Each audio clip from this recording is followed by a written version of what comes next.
Welcome back. I'm your host, Scott Raffensperger. This is the Build Right Podcast.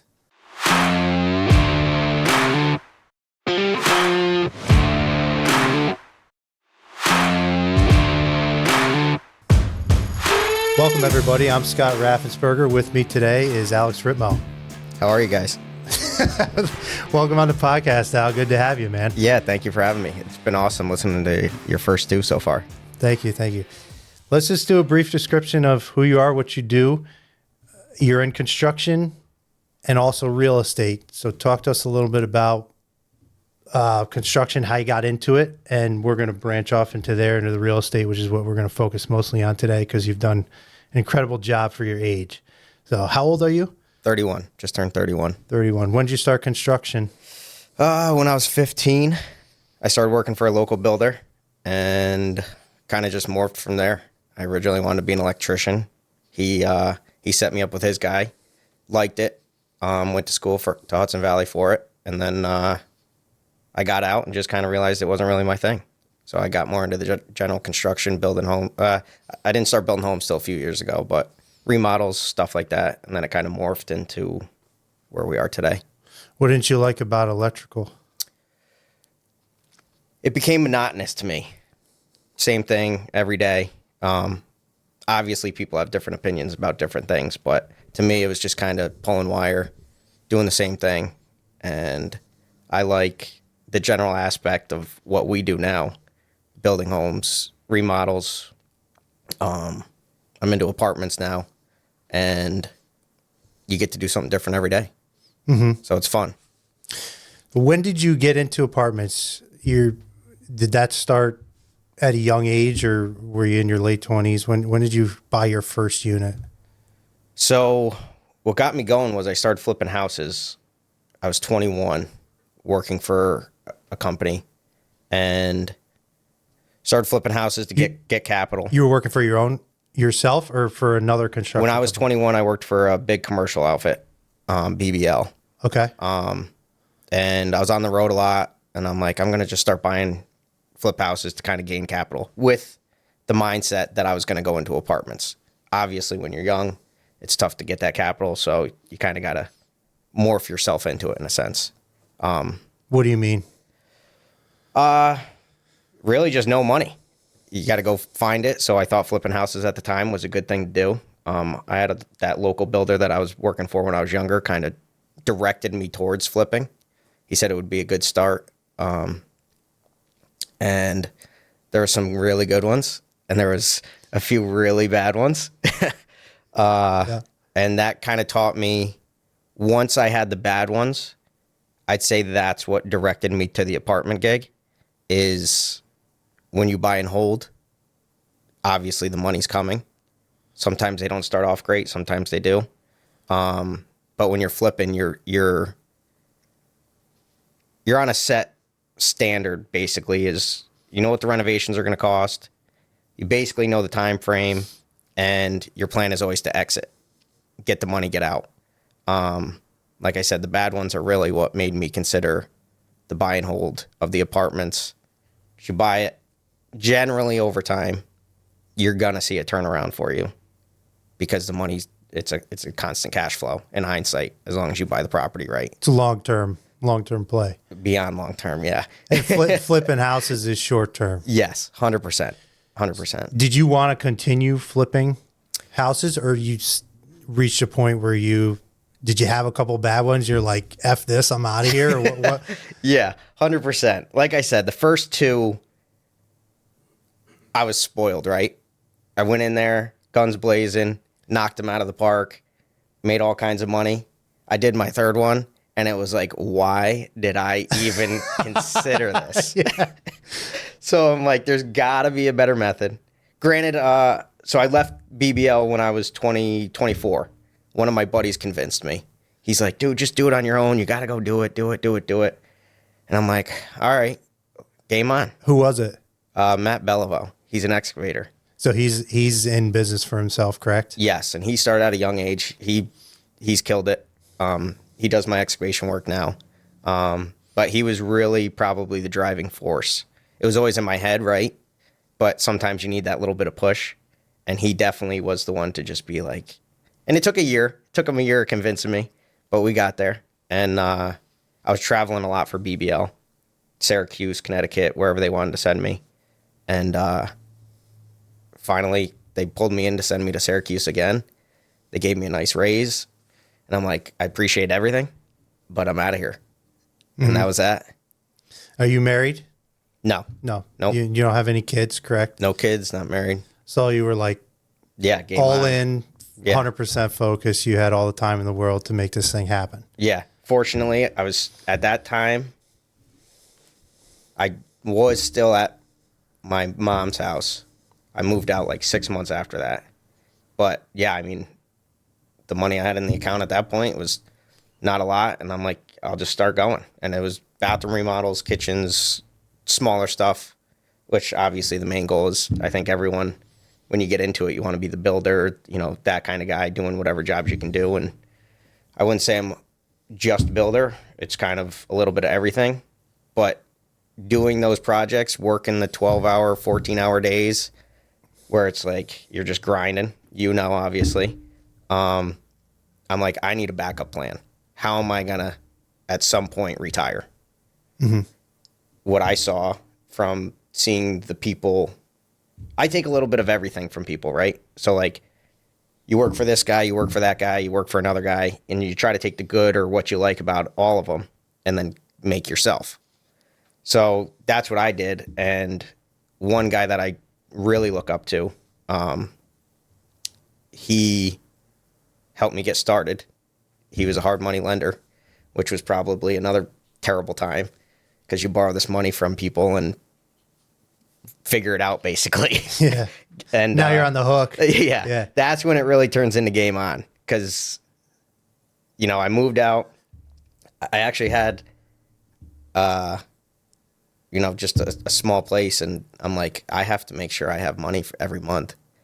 But then I had an opportunity from my first boss when I was 15. He was selling a 4-unit. And I was like, seems like a lot of money. You know, at the time it was $250,000, which now with prices today is free. And I'm like, yeah, I'll buy it. And I was beyond nervous. I couldn't even explain to you the feelings I felt. Was that a path you thought you were going to take, or did you just kind of fall into it? Because you were flipping houses at that point and doing smaller renovations, and then all of a sudden this opportunity comes along, or you had stopped flipping houses and you said, I got to figure something else out, and you naturally fell into those rentals? I think I was still flipping at the time, but that was like the breaking point, I'd say.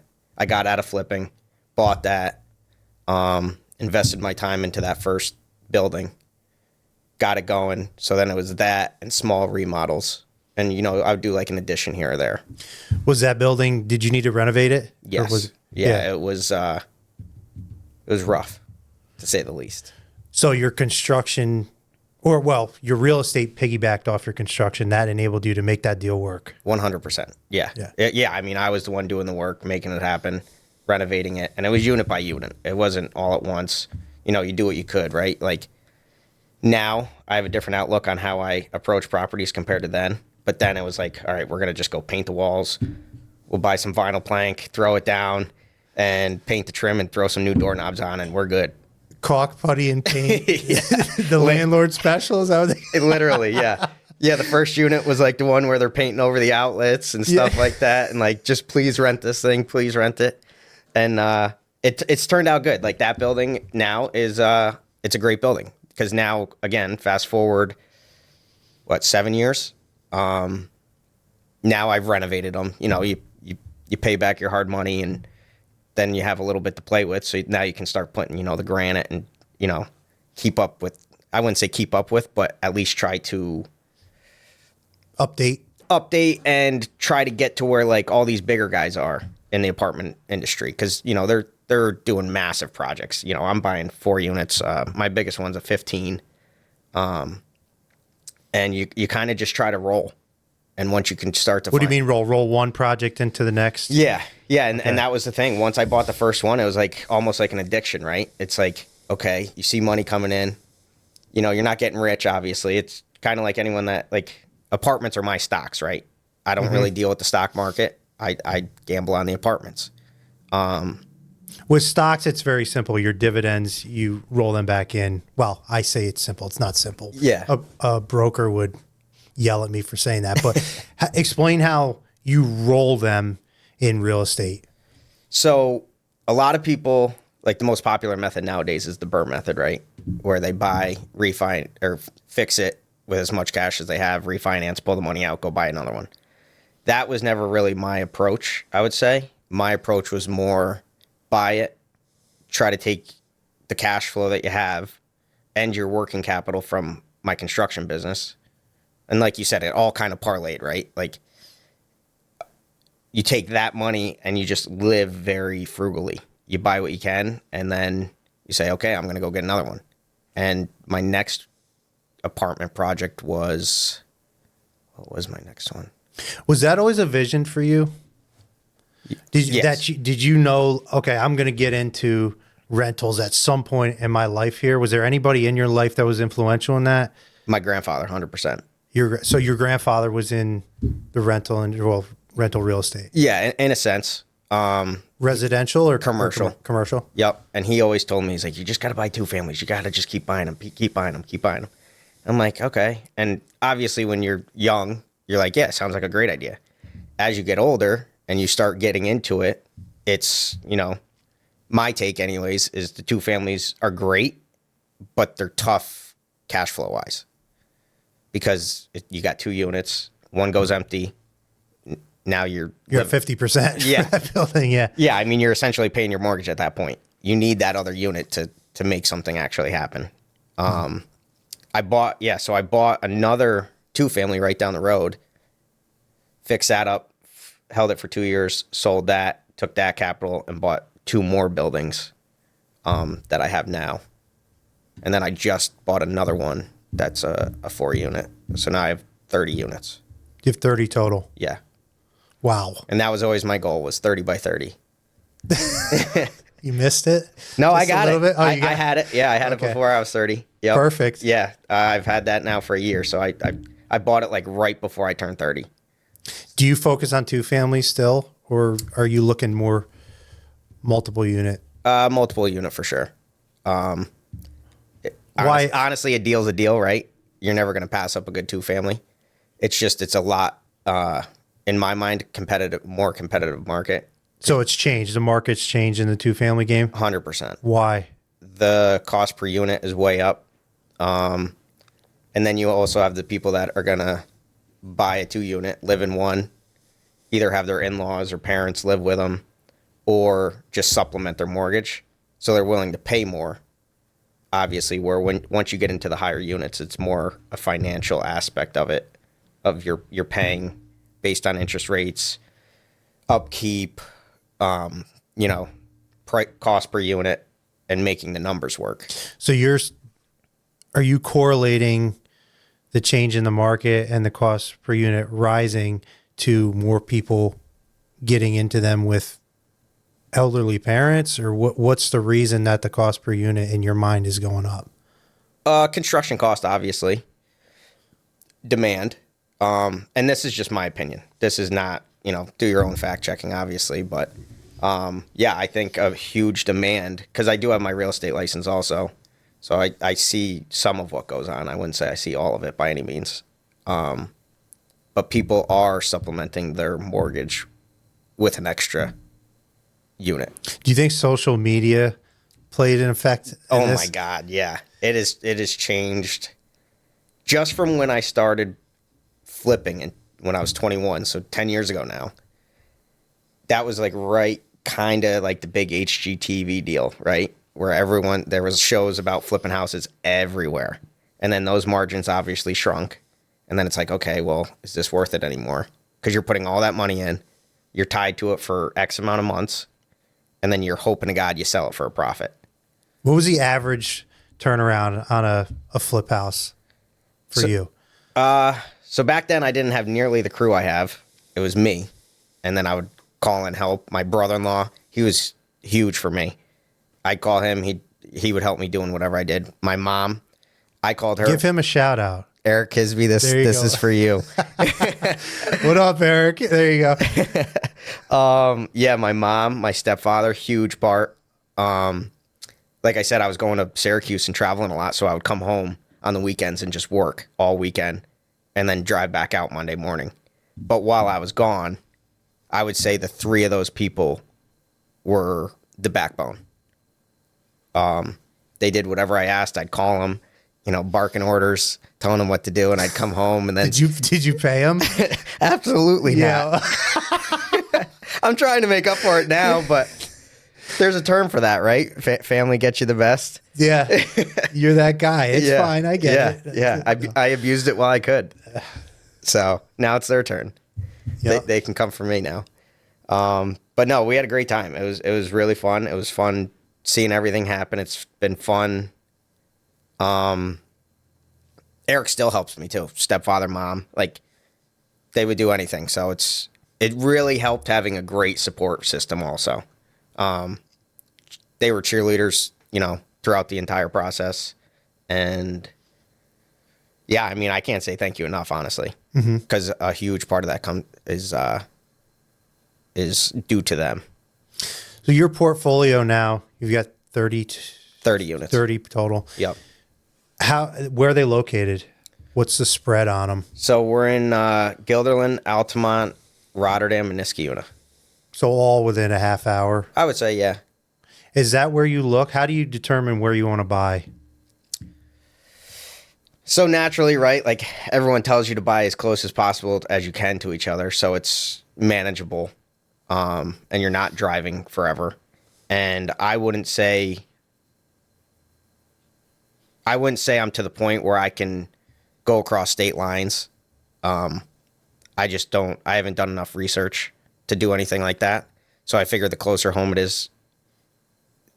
it is to me, the easier it is for me to make something happen. God forbid something breaks, you can be there. And doing construction, you're all over Oh yeah.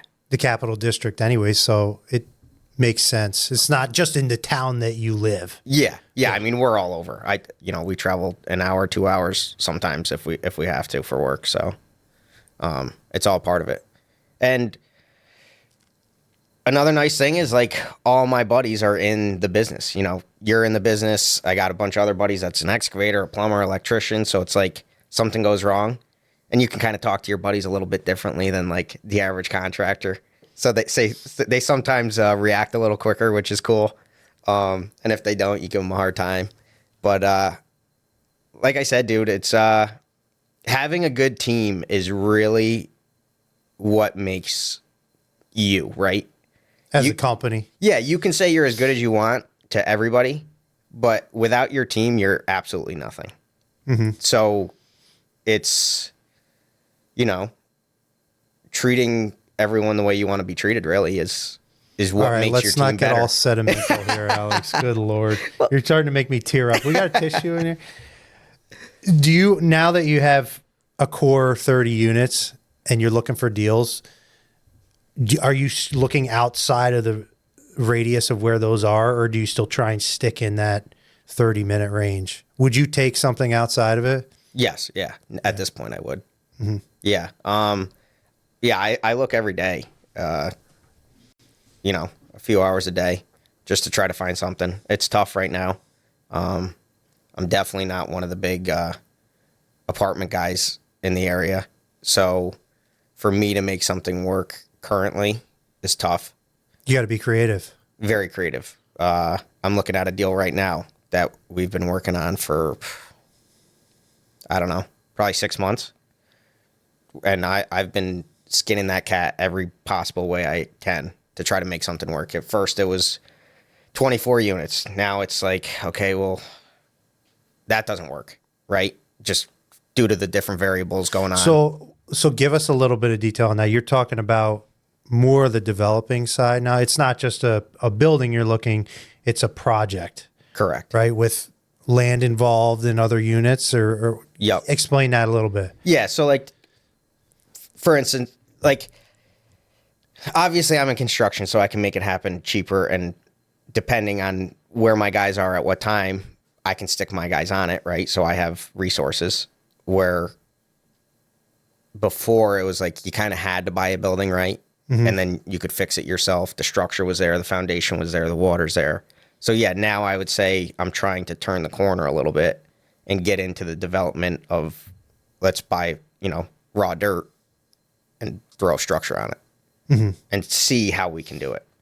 And as you know, the cost of land is different. It's high. Yeah. Very expensive. High. Yeah. The cost of products is expensive. Obviously, labor rates have gone up. So, yeah, the creativity is definitely needs to be there at this point versus, I think, 10 years ago. Was it hard? 100%. But I think it's definitely gotten tougher in a sense. One of the things that's amazing to me about what you've done, especially at such a young age, is you just started. And a lot of people get to that planning stage, myself included, with rentals. None of the real estate that I own is cash flowing. So that's where we differ a lot. Ours is based on future projects, but you just pulled the trigger. You didn't worry about hitting the target. You pulled the trigger, and then you made it work. And you've said that to me in the past. I'm like, Alex, how do I get into the rental game? Because it's out of my sandbox. I don't know it. And you're like, hey, what do you mean? This is not a big deal. I've done this a million times. Scott, it's easy. You shouldn't be worried about it.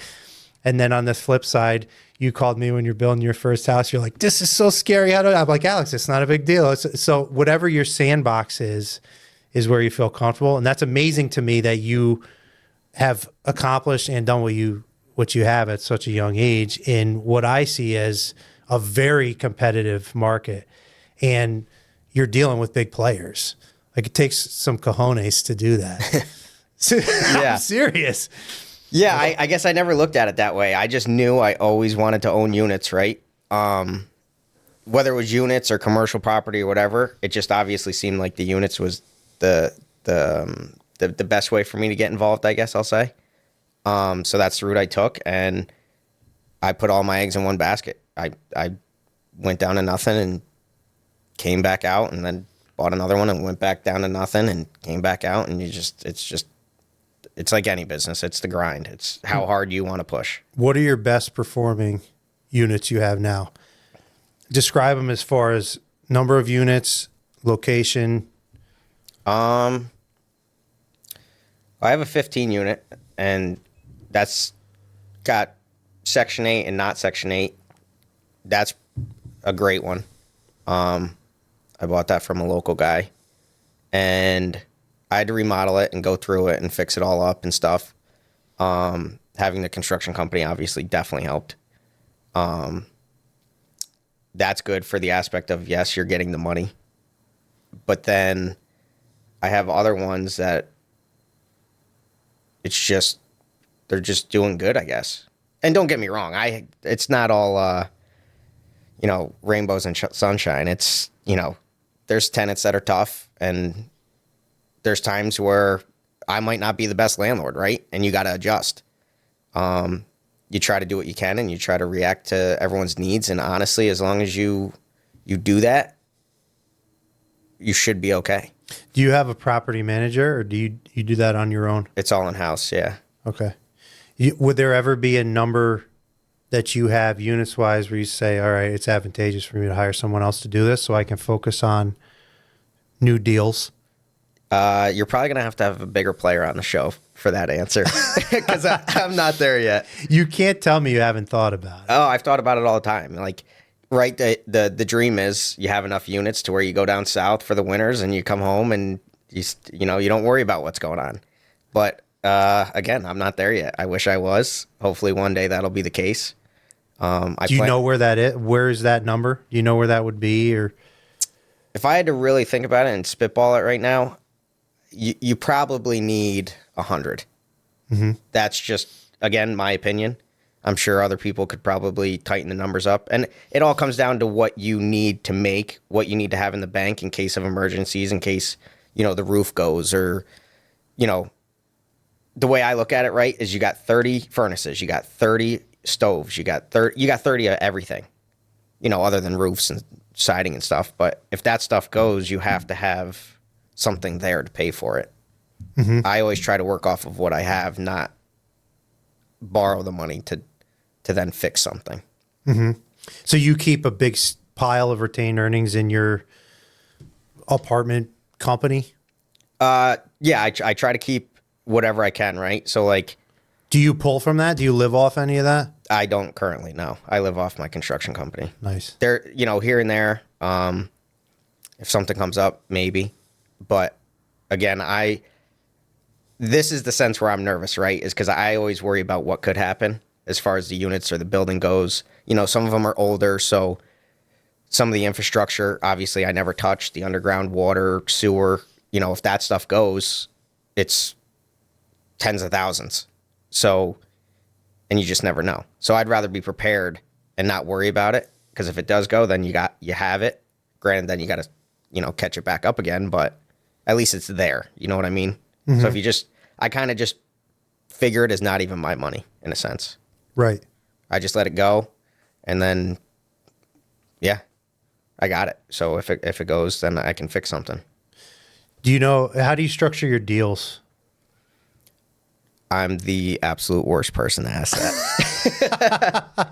I find that hard to believe, man. Come on, you got 30 units. You have to be doing something right. Yeah, no, so one of my buddies is in real estate, and he's helped me we've probably been working together. I actually just met him like 2 years ago. I went to high school with him.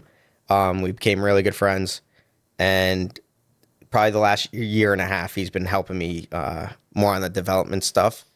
But in the past, it's just been, this is the cost, this is the interest rate, what kind of loan am I getting? Is it going to be fixed? Is it going to be adjustable? What bank is willing to do what? And what do I have to do to get the rents to supplement all those expenses? Because ideally, right, like, you don't want to mow the lawn, you don't want to plow the driveway, you don't want to hypothetically do anything. You want to, live the dream. Or if you do, you got to get paid for it. Exactly, because your time's not free, because you could be doing something else. So I guess I just look at it where, okay, this is what I can buy it for. I'll cover my expenses. And how much do we have left over? And then at that point, is it worth it? Because there is a cutoff in everyone's life. Everyone's life is different to where your time is worth something. And you, as the landlord, have to figure out what that is. So I look at it as, if I invest this money, how soon am I going to get it back? Hopefully tomorrow. But then you have to say, if I go there for a water leak, is it worth hiring a plumber, or is it worth me going and I can go do my stuff? Because obviously I still have my other business. So I have to take care of the guys and make sure the customers also are happy. So you're basically just dealing with customers nonstop. You mentioned you used private lending or hard money when you first started. Yep. Do you still use that, or has that slowly transferred into using banks or your own money, or how has that evolved, and how do you structure deals today as far as the funding goes? Okay. Yeah. So in the beginning, the first 3 properties was all hard money. It was a combination of hard money and banks. So I'd borrow the down payment for hard money, which on every building it's obviously different, but typically it's 20% of whatever the purchase price is. And then I would finance through the bank at the best deal I could possibly get. And then now the last property I was able to do myself, but I still used the bank to finance the rest of the project.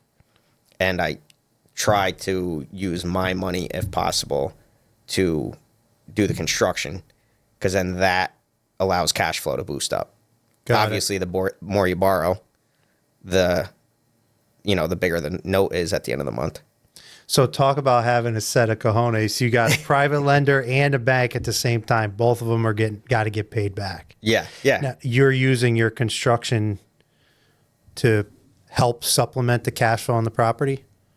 Like at first, when you were first getting going? Yeah, because the more you could do yourself, obviously, the less you have to borrow. So, yeah, I mean, it wasn't that fun in the beginning. It was kind of miserable, to be totally honest. Sounds fun now. Yeah, now you're kind of like cresting, right? But like, again, that was 7 years ago to now. So the amount you learn too over 7 years, and by no means am I a professional. Like, there's so many guys out there that have it totally figured out. You're definitely a professional. I know you're Thank humble. you. You're I incredibly wear the humble. clothes for it, right? You're incredibly humble, but you are professional for sure. But yeah, I mean, the amount you learn in 7 years is absolutely staggering, to be totally honest. You don't even realize you're learning it is probably one of the coolest things. It's just, you do your first deal, right? You're scared. You just try to power through it, and you get through it. You use every resource you have. And then the next property, it's like, okay, we've done this before. Let's build off of this and keep going. And then you get to the third property. Well, I bought my second and third property on the exact same day of 2020. Epic. It was December 31st of 2020. I bought 2 buildings the exact same day. That was probably the most scared I've ever been, because I took 2 down payments from my hard money guy and then borrowed from the bank, and it was a lot of money.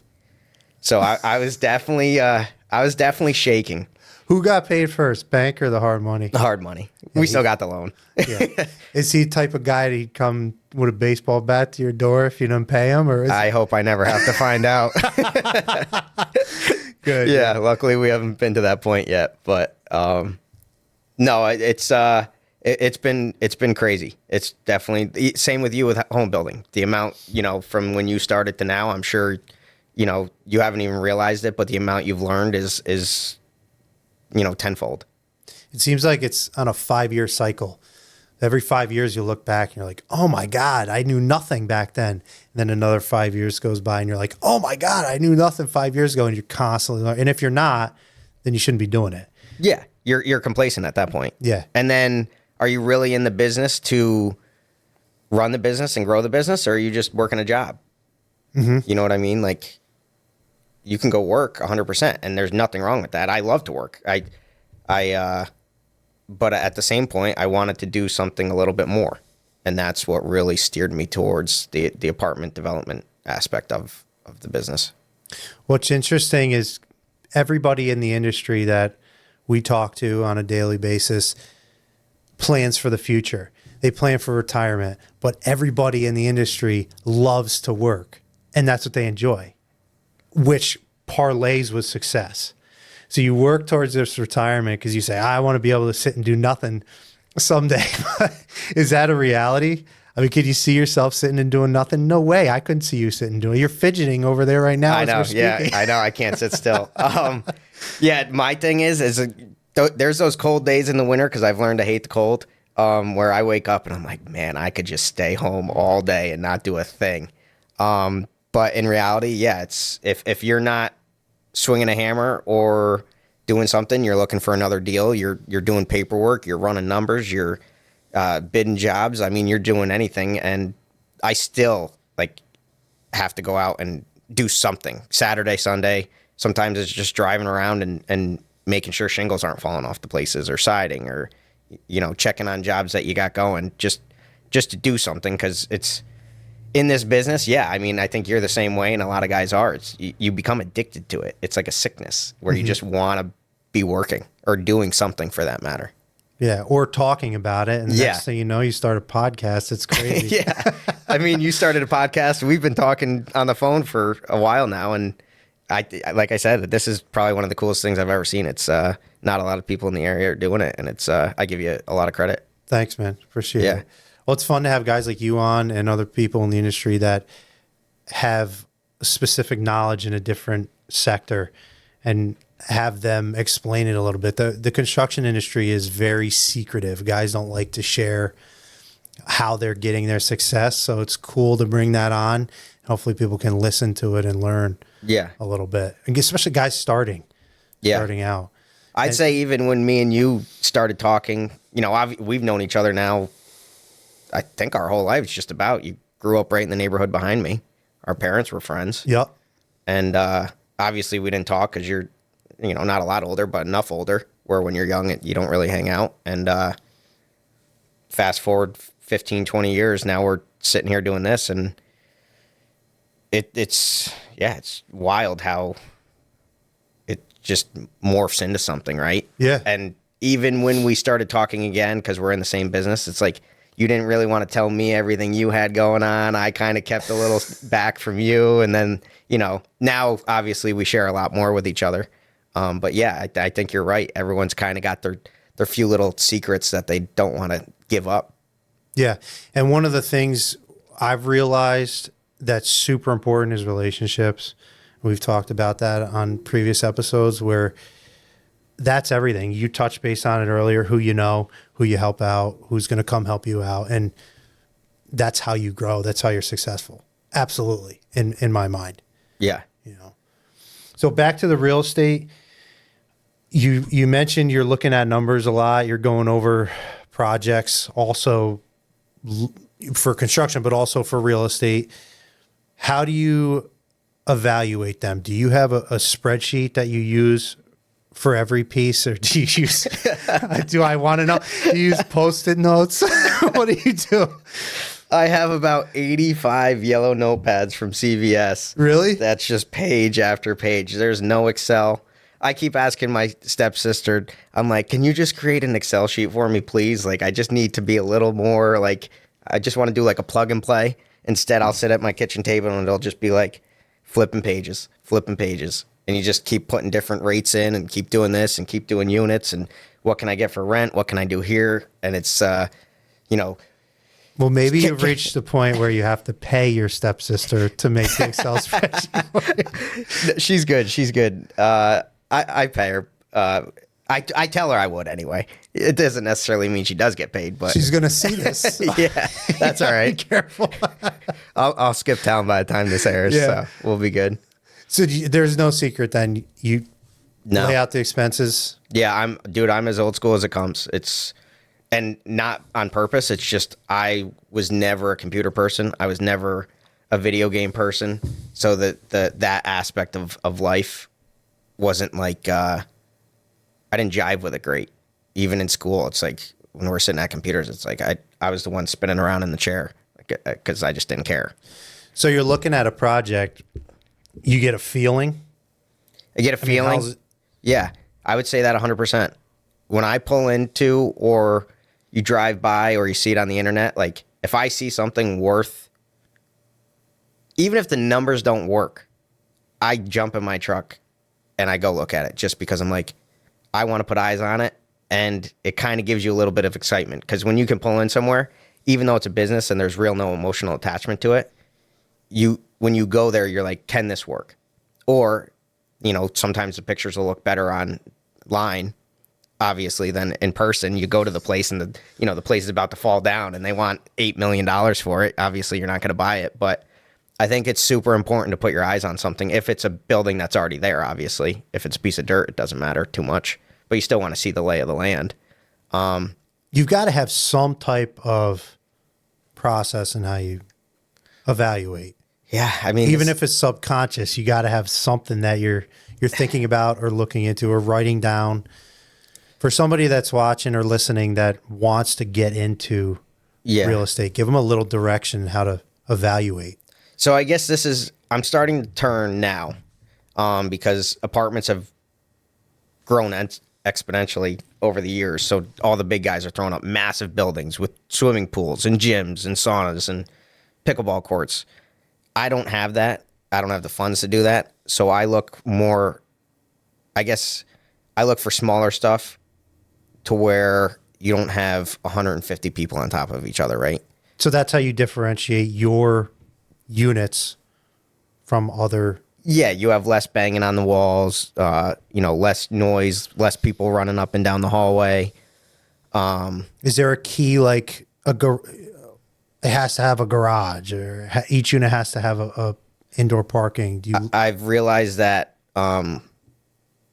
So like this next one I'm trying to get into that I touched on earlier, it would be senior living. And that's where I think the garages matter.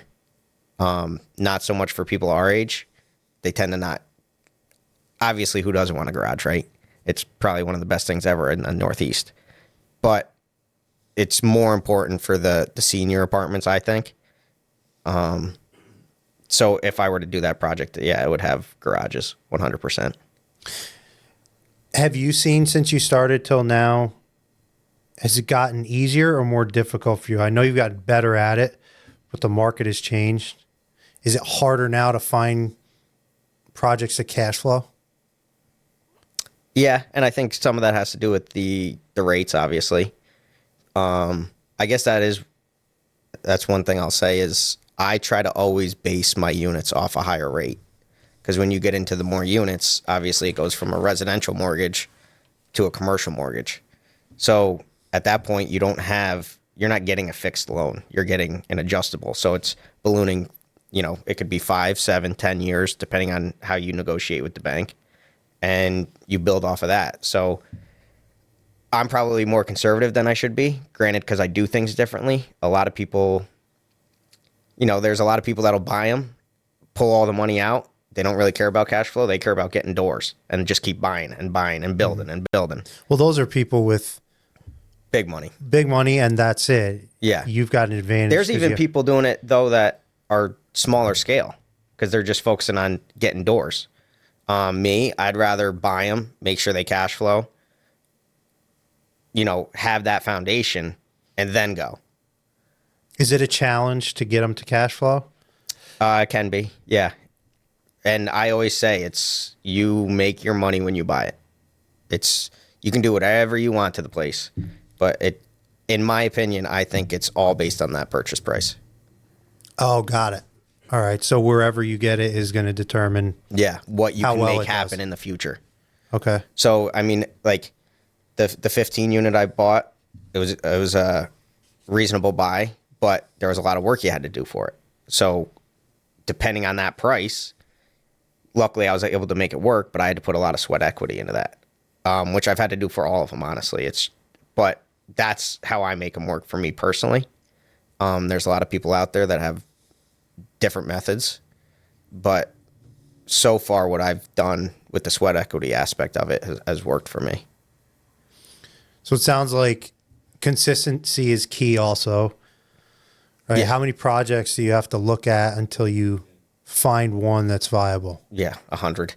Come on. Really? No, I mean, it all depends what's for sale. There's not a lot, and the other thing is too, is like, I'll go on like realtor.com a lot or the MLS because I have my license, obviously. And you got to you can't be afraid to talk to people and just cold call and go up to them. And are you willing to sell? You never know when you're going to hit that, 60-year-old or 70-year-old that's, got 10 units and they're like, yeah, we'll sell. And sometimes they'll own or finance, or sometimes they'll tell you to get off their porch. But if you don't ask, the answer is always no, right? Yeah. So, yeah, sometimes you got to be a little aggressive on it, and it almost never works, but it's that one time. And I think nowadays, in my aspect anyway, there's not a lot of home runs out there. You got to go for the base hit and just build off base hits. Just keep hitting them. Is there projects that you won't touch anymore? Do you try and stay away from certain ones? Like two families? Apartments. Yeah. Yeah, again, I would buy 2-family if the deal was right. So no, you're still open to anything that's... Yeah, I'll buy anything Makes that makes sense. money. Yeah. Okay. But yeah, is it tougher to convince me to buy a 2-family? Absolutely. What percentage of your time is spent on construction versus the apartment business? The property management business or the development aspect? I say both. Property management. If you combine them. So this is the best piece of advice I could give anybody. Again, this is just my take. When I buy them, I try to fix them up 100%. New plumbing, new electrical. Like, I find it is easy, and it produces more cash flow in the long run, right? Because obviously up front, it's not there. But if you fix them up right from the beginning, you're going to get less phone calls during the night. My sink's leaking, my toilet's flooded. And granted, don't get me wrong, it still happens, right? But there's less of it. So on the property management aspect side, I wouldn't say I spend a whole lot of time. There's enough, but not a lot. Development, construction is definitely my bread and butter. Just because it takes so much time. When you do a remodel, it's like you're all or nothing. Oh, yeah. And then houses is a little bit easier, but you're still super involved. And then you got your day-to-day with the guys and everything. So I would say construction definitely takes priority. Where the apartments, you have to put your time in, right? But it kind of gives you that supplemental income that you're not there 24/7. You're not focusing on it. You're not waking up and saying, oh my God, I forgot to do an estimate last night. Customer's going to call me. But then you got some people that are calling you, my stove broke. It's like, you look at your schedule and you're like, I don't have time to go fix that today. Yeah. So you got to call somebody. I really don't know what the percentage is, but I would definitely say the construction supersedes the apartments. Time-wise. So how has your mindset with real estate played into building your construction business? And do you think that it sounds like you have like a conservative mindset when it comes to apartments? You take risks, but they're calculated. Do you do the same thing in construction? Or do you take bigger risks in construction because you have more control? I would say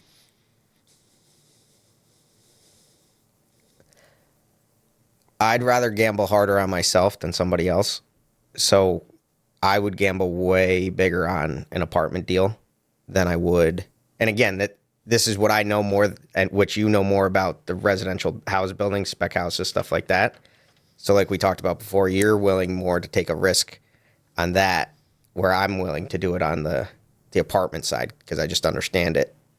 Where like I get so nervous over the rates and everything, where you go build a house and then it's like, oh my God, I hope somebody buys it. I hope somebody buys it. Like that freaks me out. So the apartments, I feel like I can weather the storm a little easier, in my opinion. So what are your goals for the future? So my goal has always been to get to 100 units. We'll see if it happens. It's tough, but I'm going to push as hard as I can until I get there. Have you looked at any markets outside of New York? I do quite a bit. It's just tough because you're trying to use the info that you know here and bring it to like the Carolinas, right? That would probably be the next market I would hit if I were to hit one. But the prices, the obviously the taxes are much lower, so that helps. But your purchase price, and again, like I said earlier, I base a lot of my stuff off the purchase price because that's really, in my opinion, what you can build off of, like looking forward. Do taxes in New York play a major part in the numbers for making a unit work as far as cash flow goes? For the stuff I've looked at, development side, yes. To do a new build, because they're high, extremely high. Which I think everyone here that has built a new house or anything along those lines has realized. Yeah, it seems as if with the new builds for multiple units, you almost need to work a deal with the town or the county to get a pilot agreement. Yeah. Otherwise, they don't work. Yeah. So like we do a lot of work through the construction side for a big company that's putting up a lot of units and stuff. And a lot of the units they're building or doing are old buildings so they can get tax credits. And that's how they're making these projects work.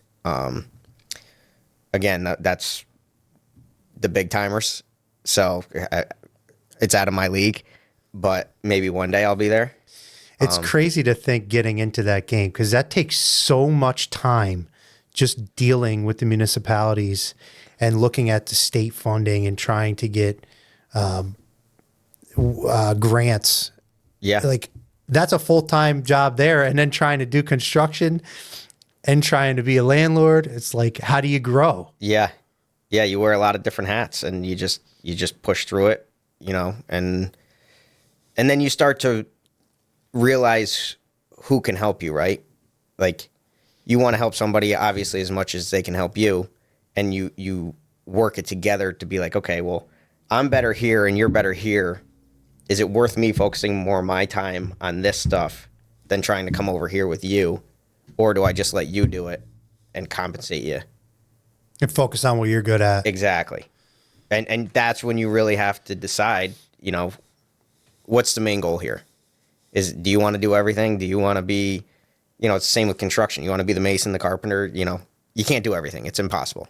What areas are hot right now in the Capital District of New York? Clifton Park, Saratoga, I mean, all the natural ones. Guilderland's been building pretty crazy right now.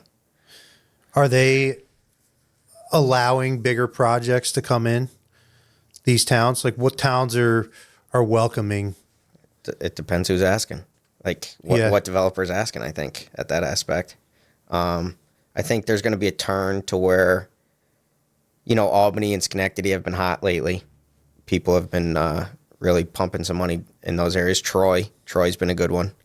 What's going down by the casino right now, the convention center they're putting in there, the ice rink, that area is incredible. Oh, yeah. Yeah, that's just, and then I don't know who's doing it, but somebody's putting a huge one on the corner there. They put that big addition on right off of Erie Boulevard. Is it Erie and State? I think it's Erie and State. Right on the corner. Yeah. It's a reno, though. Yes, right? Correct. Yeah. But then they put a big addition on. I'm sure there's some historic stuff. And, but I mean, there's someone everywhere doing it, I feel like, which is good. I mean, we need the housing. Yeah, for sure. There's a definite need for housing. I think that's more where the market is going to head. Yeah. For the next few years, at least, is because of the high cost to build and of land acquisition. It's going to push people back into the cities and bump up the renos. Yeah. That's my opinion. And honestly, I mean, when you think about renting an apartment, you're not worrying about, you pay your rent and most likely utilities. And if the furnace goes, roof goes, whatever, it's see you later. I'm going to Florida. Like, people don't have to worry as much. Yeah. Opposed to owning a single family. But there is still that American dream where people want to own houses, which I don't blame them. I joke around and say one of the worst purchases I made last year was a new lawnmower. now I got to mow the lawn every day. I should have just hired somebody. Yeah. You know, or get one of those robot ones that go all around. Well, I'm lucky enough. I bought a house across from my parents 2 years ago, and his lawnmower was kind of fading, and I'm like, this is a great opportunity. Oh, here you go. Yep, I gave him my lawnmower and everything. Yep. See you later. Have fun. Hey, by the way, can you do mine? Yeah. Where do you live now? I'm up in Altamont. Okay. And my stepfather's retired, so when I need something, I'm not afraid to call. That's fair. Yeah. That's fair. So they were happy you moved right across the street, and then now they're like questioning. I had to steal their binoculars though, because they were keeping an eye on me too much. Oh, that's funny. Do you ever picture getting out of Altamont? 100%. Yeah. Yeah. I would say, I always say the 10-year plan. It'd be nice to be out of here by 40. Out of where by 40? New York? Yeah. Whoa. We'll see if it happens, but, I hate the cold. But yeah, I mean, we'll see. I'm like I tell everybody, I bought that house, right? And everyone's like, is this your forever home? And I'm like, it's my for now home.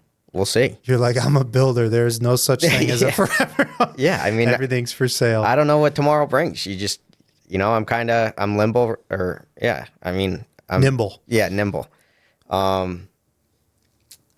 So I thought you were saying you like to do the limbo. Yeah, right. Yeah, I don't need to duck.